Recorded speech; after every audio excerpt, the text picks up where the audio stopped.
예, 이번 시간에 이제 대중운동이 활성화해서 기타 운동인데, 여기서 이제 농민운동과 노동운동도 아주 잘 나와요. 그거 정리. 근데 이제 672페이지에 그 박스로 정리 놓드린 거 있죠? 그거를 별표 쳐놓으시고, 본문은 읽을 때 항상 요걸로 정리를 해. 이런 식으로 문제가 나오니까. 농민운동과 노동운동은 항상 같이 합시다. 농민운동은 주로 이제 소작쟁이죠, 소작쟁이. 소작쟁이라는 형태로 이제 벌어지게 되는 거지, 소작쟁이. 그 다음에 노동운동은 노동쟁이. 농민 노동자들의 운동이다. 노동쟁이. 이게 이제 몇 년대부터? 1920년대부터 이제 많아지기 시작한단 말이야.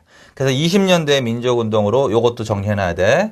요거는 크게 비교하면 물산장려운동과 비교할 수 있어. 물산장려운동은 자본가 중심의 경제적 구국운동이었다면 요거는 노동자, 농민 중심의 경제적 구국운동이었습니다. 그래서 대조적인 거야. 자본가 중심, 노동자, 농민 중심.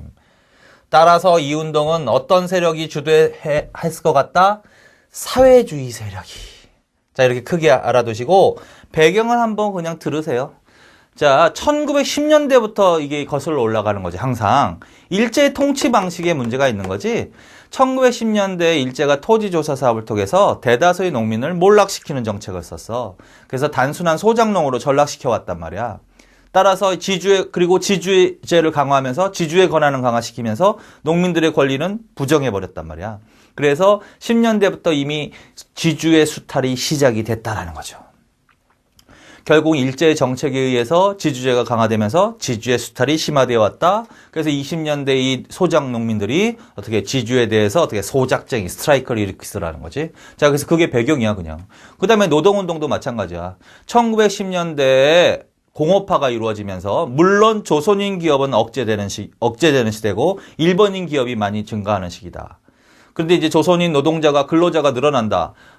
농민들은 몰락하는 대신 그 몰락한 농민들이 어디로 전환되어 갈까? 근로자로 전환되어 가는 거야. 그러면 이제 근로자가 늘어나는데 이 조선인 근로자들이 기업에서 일을 할 때 아주 열악한 환경에서 일을 하게 된다는 거지. 특히 일본인 기업에서 일하는 조선인 노동자들은 더욱더 차별 대우에 시달릴 수밖에 없다는 거지. 그래서 20년대의 근로자들이 근로조건, 근로환경 개선을 위한 노동쟁의를 일으킨다는 거지. 자, 그래서 그게 배경입니다, 결론은요. 지금도 마찬가지지만. 자, 그래서 그렇게 놓으시고, 자, 672페이지 박스로 간다. 자, 20년대에 발생한다. 몇 년대에 절정에 달한다. 30년대 전반의 절정. 그거 반드시. 30년대로 넘어가면서 어떻게? 이 운동은 같이 공부하고 일단 20년대 전반기 이런 식으로 20년대 후반부터 후반기 이렇게 후반기는 대충 20년대 후반부터 후반해서 30년대까지 전반기가 이제 절정에 달한다. 이렇게 나눠서 공부를 해. 자, 그래서 20년대 시작이 때 스타트, 그다음에 절정은 어디에 달아야 돼? 이때 30년대 절정에 달한다. 최고조에 달한다. 이렇게 30년대 이후로 쇠퇴한다. 이러면 안 돼. 절정이다. 그거. 자, 두 번째. 누가 주도했다? 당연한 말이지만 사회주의자들이 주도한 운동이다. 세 번째. 자, 전반기에는 이 운동은 무슨 권 투쟁이었다? 생존권 투쟁이었다. 생존권 투쟁. 그 말은 무슨 말이냐면 소작쟁이, 노동쟁이의 주요 원인이 바로 소작료 문제, 소작권 문제. 소작료가 너무 고율이다. 소작료를 인하해 주십시오. 지주가 마음대로 소작권을 막 이동시켜. 그래서 소작권을 보장해 주십시오라는 문제. 그 다음에 노동쟁이와 관련해서는 생존권 문제가 뭐야? 임금 인상, 임금 올려주십시오. 근로시간 낮게 해주십시오. 그런 얘기겠지, 결론은. 자, 그래서 생존권 투쟁이 중심이었습니다. 이래야 돼. 생존권 투쟁. 그 말은 이런 의미도 들어가 있어. 뭐냐면 전반기에 생존권 투쟁이 중심이었다는 얘기는 결국은 지주하고 자본가, 기업 사장들에 대한 투쟁이었다라는 거야. 그런데 점차 갈수록 이게 어떻게 생존권 투쟁에만 머물러 있지 않다. 무엇으로 확대된다? 항일운동으로 확대된다. 항일운동으로 확대된다. 이런 식으로 가야 돼. 그래서 생존권 투쟁 중심, 대지주 자본가 투쟁에서 항일운동으로 확대된다. 이 시기에는 단순하게 생존권만 외치는 게 아니라 일본에 대해서도 일본을 몰아내기 위한 독립운동의 형태로 확대된다는 거지. 일제의 정책을 비판하고 이런 일제의 식민지 정책을 비판하는. 자, 그래서 임금 인상, 근로시간 문제, 소작료, 소작권, 생존권 투쟁이 중심이어서 일제 정책을 비판하는 뭐다? 항일운동까지 확대된다. 자, 그런 식으로 정리해 놓으세요. 자, 그 다음에 농민운동. 자, 농민운동. 자, 전반기에는 농민운동과 관련해서는 주로 소작인 조합이라는 단체가 많아. 소작인 조합이 중심이 된 운동이었습니다. 그러면 전반기를 말하는 거야. 말 그대로 뭐야? 소작인들만의 운동이라는 거지. 소작인만의 운동. 그런데 일제 식민 정책에 의해서 피해를 받는 사람들은 소작인만 피해를 받는 게 아니다. 중간 계층도 다 피해를 보는 거야. 그래서 소작인 조합에서 점차 무슨 조합으로 개편되어 나간다? 농민조합으로 개편되어 나간다. 뭐가 더 광의의 개념이야?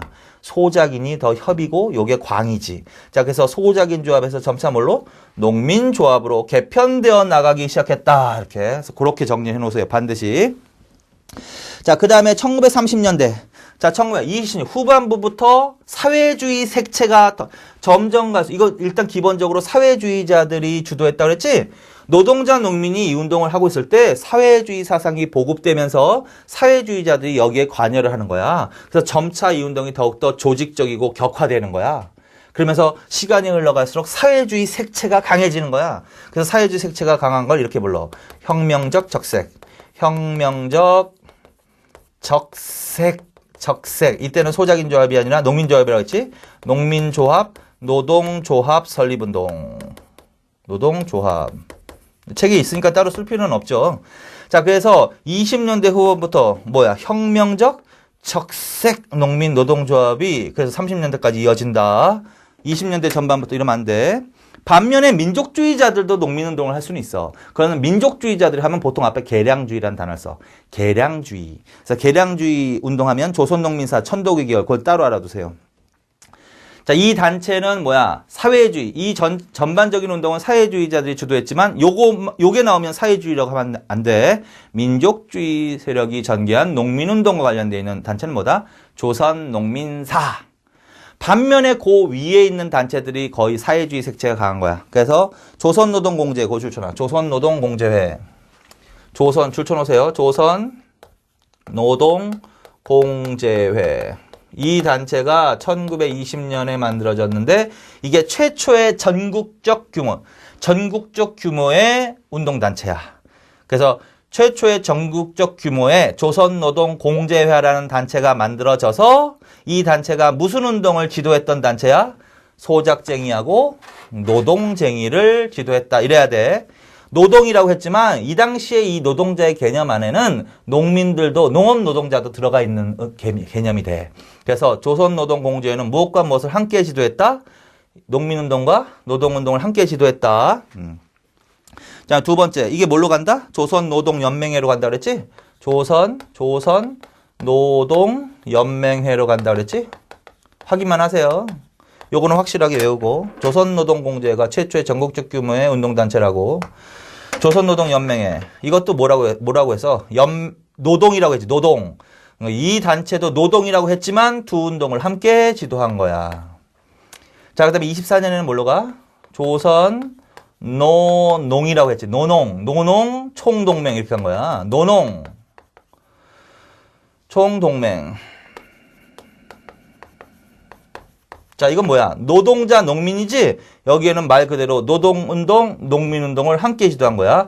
그래서 20년엔 조선노동공제를 시작으로 조선노농 총동맹까지가 바로 요 단체는 한 개의 단체지만 두 운동을 함께 지도한 단체라고. 근데 27년에 어떻게 된대? 27년에 요게 두 개로 분리된다라는 거지. 27년에 분리된다. 그게 하나가 뭐야? 노동총동맹하고 농민총동맹으로 분리됐다 그랬지? 그래서 그게 그런 얘기야, 지금. 분리. 자, 그래서 이것에 의미가 있어.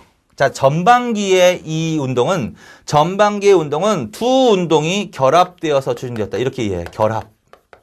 맞지? 조선노동공제회, 조선노동연맹회, 조선노농총동맹 요 시기야. 요 시기에는 이 단체가 다 무슨 운동을? 소작쟁이, 노동쟁이, 농민운동, 노동운동을 함께 지도한 거야. 그래서 결합되어 추진되었습니다. 전개되었습니다. 이렇게.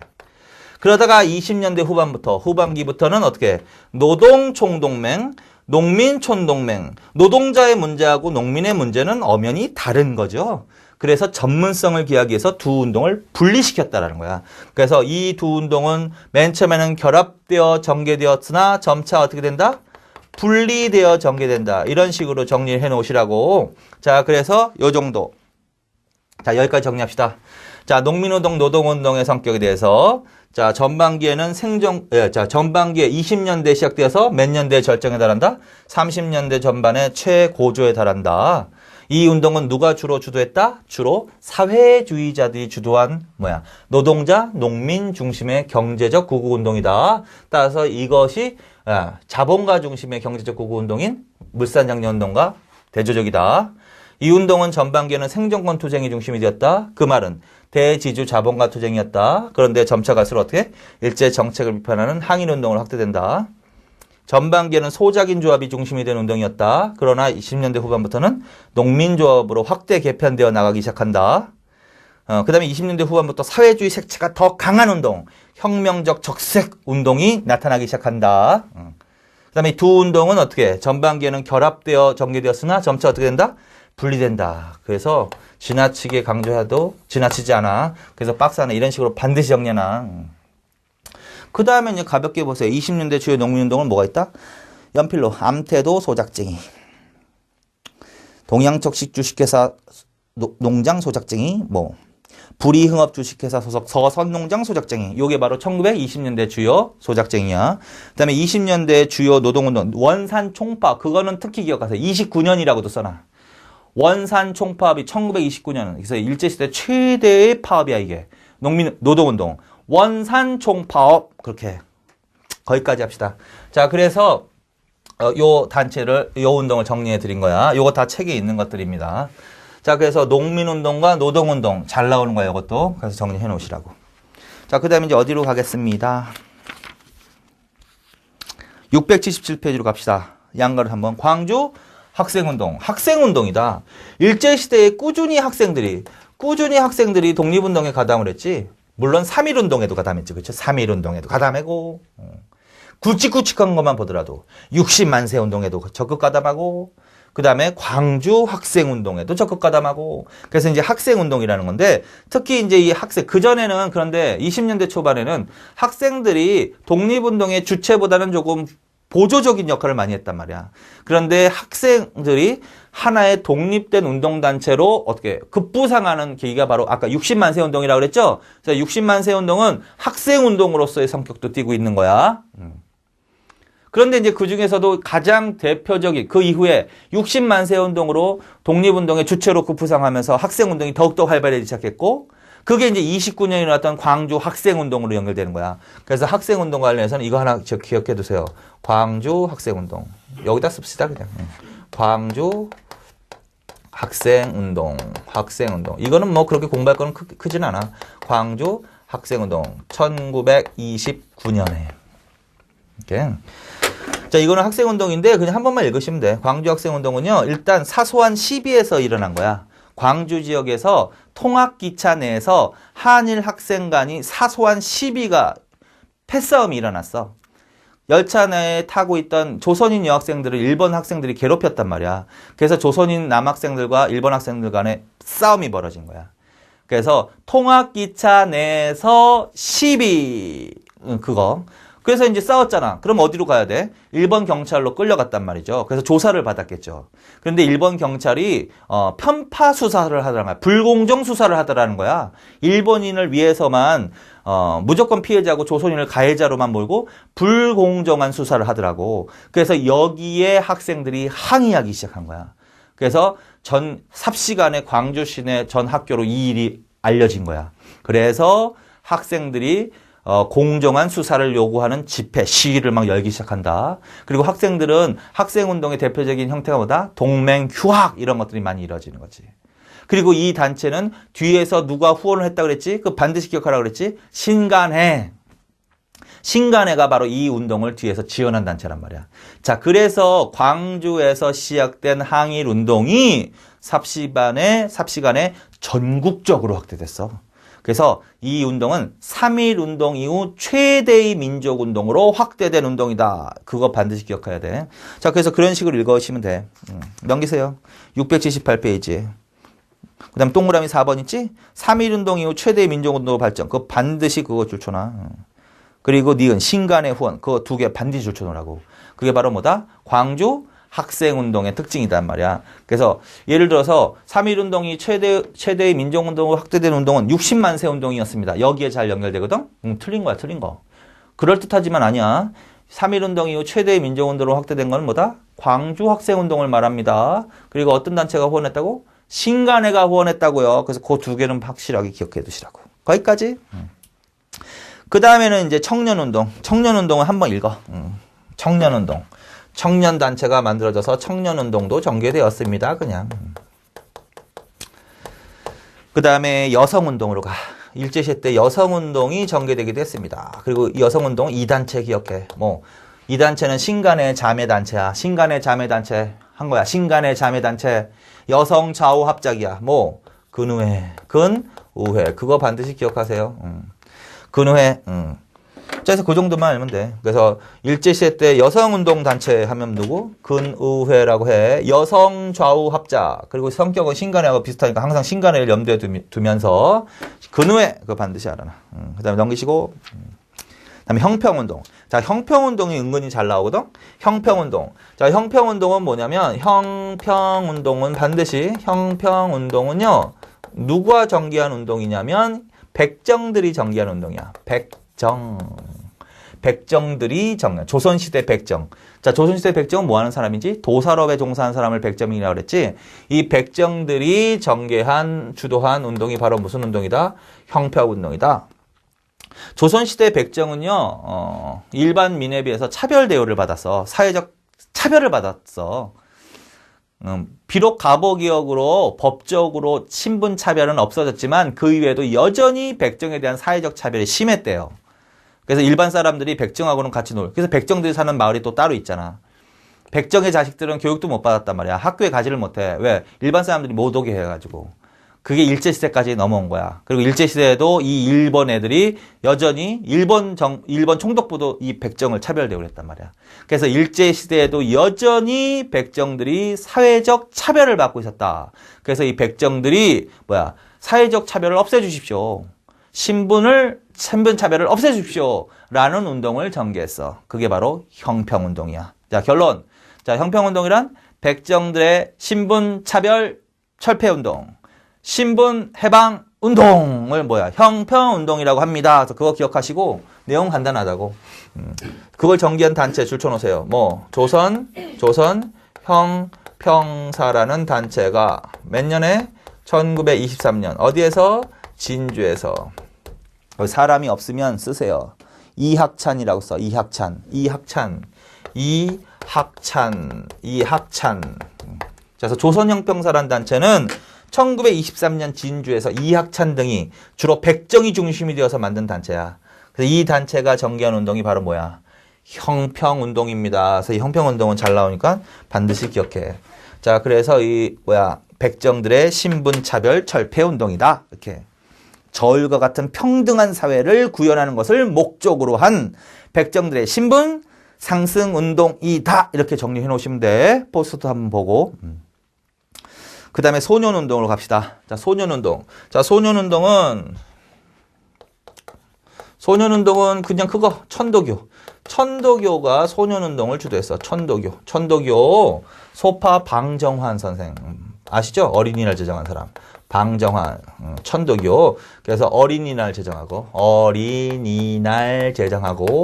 소년이라는 잡지를 간행하고, 소년 등. 소년운동을 전개했습니다. 그럼 뭘로 간다? 종교. 천도교로 가세요. 천도교. 천도교 방정환 어린이날 소년이란 잡지. 그래서 그 정도만 간략하게 정리해 놓으면 돼. 그래서 아까 뭐 정리를 좀 심하게 할 것은 그렇게 심하게 하되 간단간단하게 할 것은 간단간단하게 개념만 정리해 놓으란 말이야. 자, 그 다음에 이제 민족문화 수호운동 있죠? 자, 요 부분은 조금 신경 써야 되는데, 자, 민족문화 수호운동. 자, 이건 뭐냐면 일제가 자꾸 민족문화를 말살시키기는 정책을 썼어. 그게 이제 근본적으로 어떻게 독립운동이 일어나지 못하게 하는 거지. 그럼 민족문화를 말살하기 위해서는 가장 대표적인 분야가 뭐냐라는 거야. 말, 언어하고 역사라는 거야. 자, 그래서 일제가 될 수 있으면 조선어 사용을 제한하고 일본어 사용을 자꾸 하게 하고, 그 다음에 역사, 삐뚤어진 역사를 왜곡시키는 역사 왜곡 작업을 집중적으로 했다는 거지. 거기에 반발해서 일어나는 운동이 뭐다? 당연히 민족문화 수호운동이다. 이해가 되시죠? 민족문화는 왜 수호해야 돼? 그래야지만 우리의 언어와 올바른 역사를 알고 있어야만 정체성이 생긴단 말이야. 그 정체성이 생겨야지만 다른 사람의 지배를 거부하게 된단 말이야. 자, 그래서 결국 민족문화 수호운동의 의다. 이렇게 해놓고 그냥 조선어 연구. 그래서 조선어 연구와 관련되어 있는 단체가 하나 있어. 뭐 조선어 연구회라는 단체 하나 줄쳐놓으시면 돼. 자, 일제시대 때 조선어 연구 20년대야 지금. 20년대 조선어 연구에 기여했던 단체는 뭐야? 조선어 연구회. 그래서 그거에 대해서 간략하게 줄쳐놓으시면 돼. 주로 주시경의 제자들이 중심이 되어서 만든 단체로서 동그라미 2번 그 줄쳐놔. 가갸나를 제정했다. 한글이라는 잡지를 간행했다. 조선어 연구에서 한 활동이 뭐야? 가갸나를 제정한 거야. 가갸나리 바로 지금 한글날의 모체야. 가갸나를 제정하고 한글이라는 잡지를 간행한 단체. 이렇게 하는 등 조선어 연구에 기여한 단체. 뭐 조선어 연구회. 그리고 조선어 학회로 발전 31년. 그건 줄만 쳐놓고. 그리고 요 21년에 조선어 연구회가 31년에 뭘로 바뀐다? 조선어 학회로 바뀐다. 그 정도만. 자, 그 다음에 양가로 2번 있죠? 일본의 한국사 왜곡과 한국사 연구 있지? 자, 그거 기억하시면 돼. 먼저, 자, 20년대에, 물론 이제 이 작업은 그전부터 했어, 일본이. 역사를 왜곡하는 작업. 그래서 무슨 사관을 유포시킨다? 식민사관을 유포시킨다.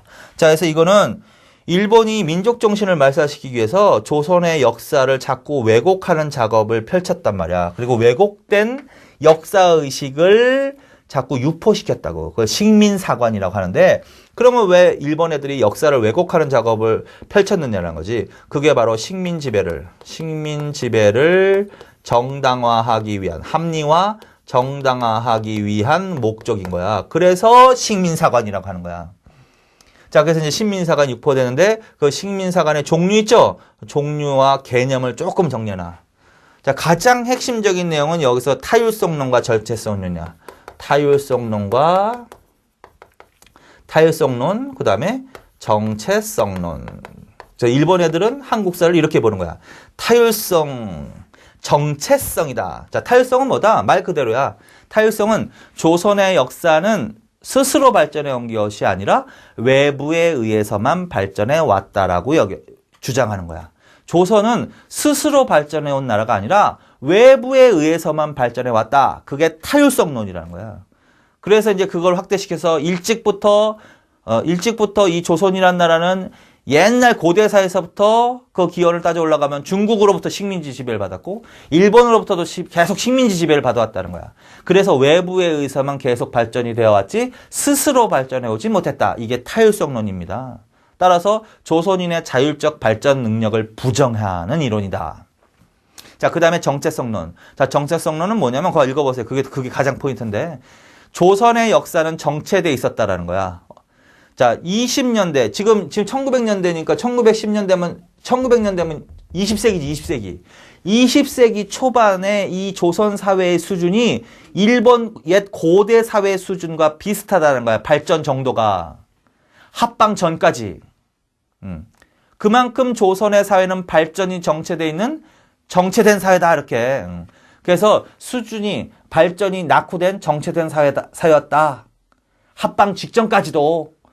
그런데 비로소 일본의 식민 통치를 받으면서 비로소 발전하기 시작했다. 그걸 식민지 근대화론이라고 해.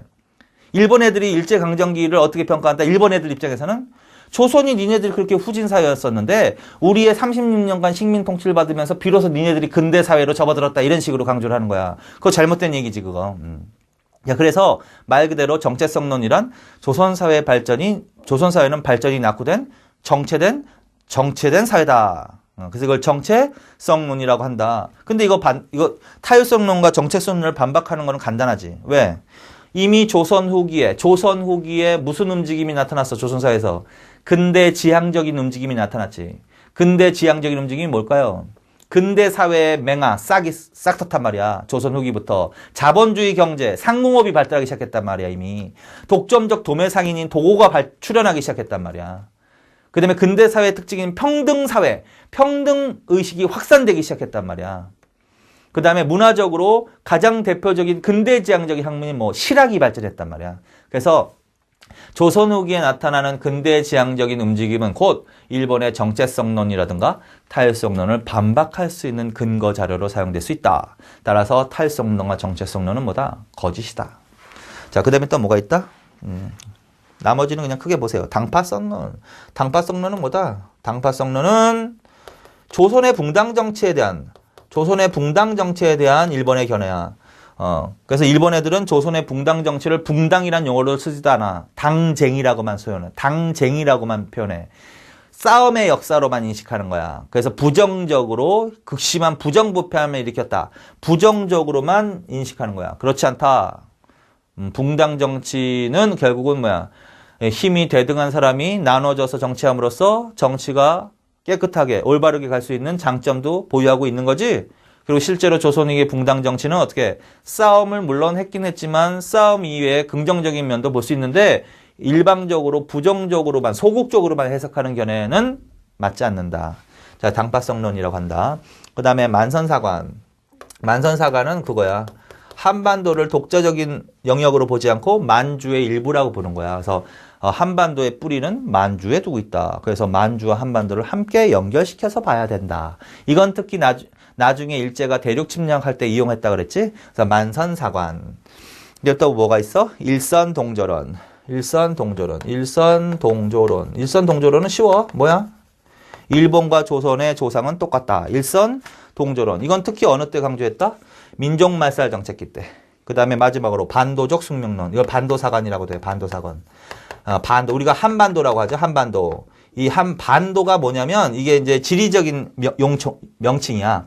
반도는 3면이 바다로 둘러싸여 있고 한 면이 육지로 연결되어 있는 지형을 반도라고 한다고. 우리나라가 보면 3면이 바다잖아. 동해, 서해, 남해. 그리고 북쪽이 대륙으로 연결되어 있지. 그래서 우리나라도 반도에 위치하고 있다고. 그런데 이제 세계적으로 보면 이 반도라는 지역이 어떤 세력과 어떤 세력의 충돌 지역이냐면 대륙 세력과 해양 세력의 충돌 지역이라고. 그래서 중국과 일본 세력의 충돌 지역인 거야. 그래서 외침을 좀 많이 받아. 자, 그래서 이 반도라는 지정학적 위치는 외부의 침입을 많이 받는 거다. 그래서 너희들도 옛날 고대 사회부터 어떻게 중국과 일본의 침입을 많이 받았다라는 거야. 그게 너희의 숙명이라는 거지. 그래서 자꾸 어떻게 식민 지배를 받았기 때문에 결국은 너희들은 타율적으로만 외부에 의해서만 발전해 왔다 이런 식으로 주장을 하는 거지. 이게 이제 타율성론으로도 연결되는 거야. 반도사관이라고 한다. 자, 그래서 여기까지. 그래서 이제 이러한 식민사관에 대항하는 의미가 있다. 뭐가? 한국사 연구가. 조선어 연구에도 마찬가지고 조선어 연구도. 그래서 이 중에서 가장 이거에 대한 가장 저항이 센 게 바로 민족주의 사학이라는 거야. 자, 그래서 1900 몇 년대 하고 있습니다. 다시 정신을 차리고 1920년대 하고 있습니다. 1920년대 역사 연구는 무슨 사학이 발전하던 시기다? 민족주의 사학이라고 한다. 민족주의 사학. 그래서 그거 반드시. 그래서 20년대는 뭐가 나와야 돼? 민족주의 사학이 발전하는 시기다. 가장 항일 의식이 강하다. 식민사 간에 저항하는 의미가 있는 사학이다. 자, 그럼 민족주의 사학이 뭐냐라는 거야.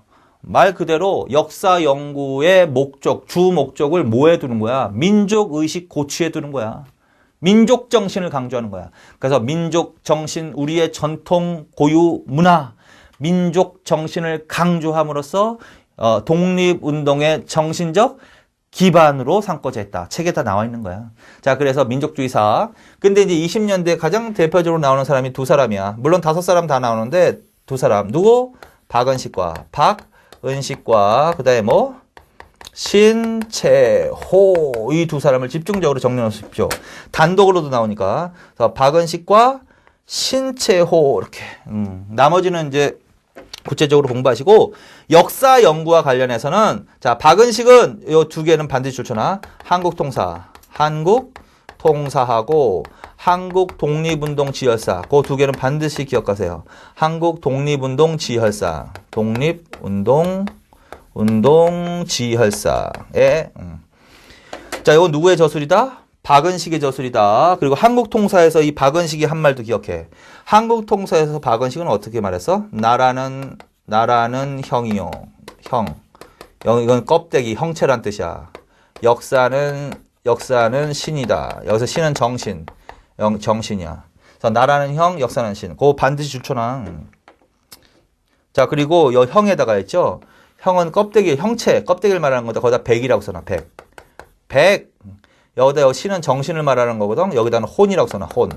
혼. 자, 그리고 이거 들어보세요.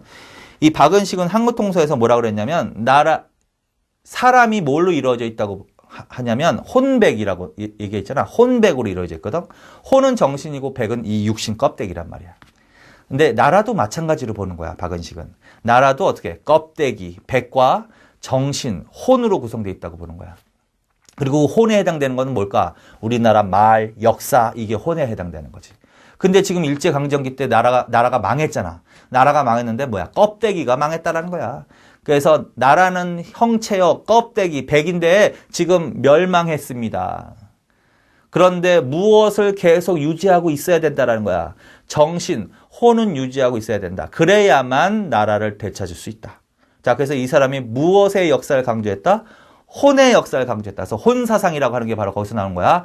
혼사상을 강조한 사람이 누구다? 박은식입니다. 그래서 그거 좀 역사와 관련해서만 하는 거야. 그 다음에 신채호는 독사신론 줄쳐놓고 독사신론 줄쳐놓고 민족주의 사학의 방향을 제시한 사람입니다. 독사신론. 그 다음에 또 뭐 조선상고사하고 조선사연구초 요 세 개는 반드시 좀 기억하세요. 역사 연구와 관련돼서만 하는 거야. 그리고 조선상고사에서 또 신채호가 한 말을 기억해. 아와 비아의 투쟁. 자, 이 사람은 역사를 뭐라고 표현했어? 나와 나 아닌 자 비아의 투쟁의 역사다. 그래서 인생은 투쟁의 역사야. 그래서 그 투쟁에서 어떻게 해야 돼? 이겨야 되는 거지. 투쟁사관이라고 해. 자, 그래서 아와 비아의 투쟁하면 누구로 간다? 신채호로 갑니다. 그 다음에 조선사 연구초에서는 이 조선 역사 1000년 내 제1대 사건 그거 있죠? 그거 줄쳐놓고 그 사건에 대한 글이 나오지. 그게 바로 무슨 사건을 말한 걸까? 묘청의 난, 고려시대 묘청의 난을 이렇게 표현한 거야. 조선 역사 1000년 내 제1대 사건.